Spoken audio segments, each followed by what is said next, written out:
Vous écoutez France Culture.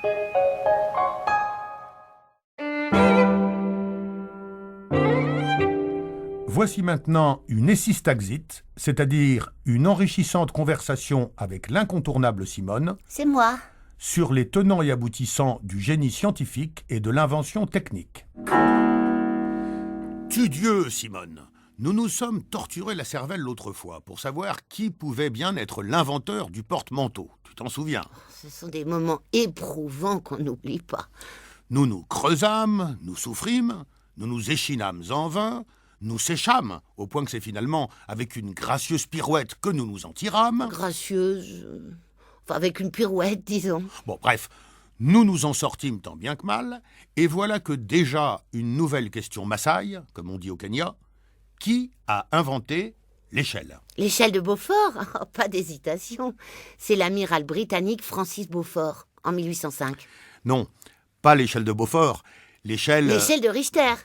Oh, pas d'hésitation. C'est le sismologue américain Charles Francis Richter, en 1935. Oui, mais non, pas l'échelle de Richter, l'échelle qu'on utilise pour...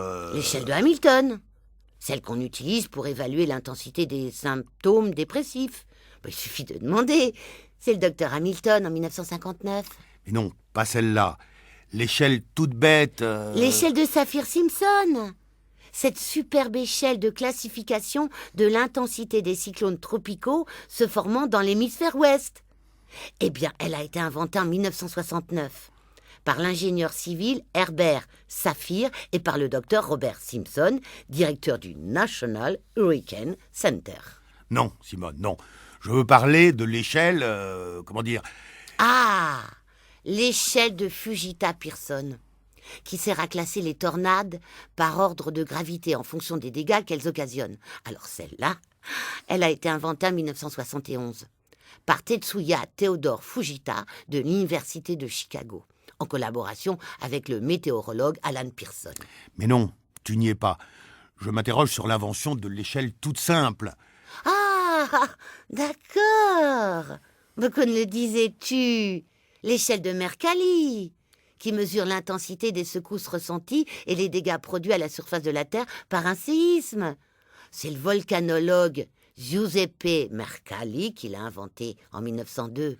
Va au diable, Simone, avec ton Mercalli. Je te parle de l'échelle sur laquelle on monte.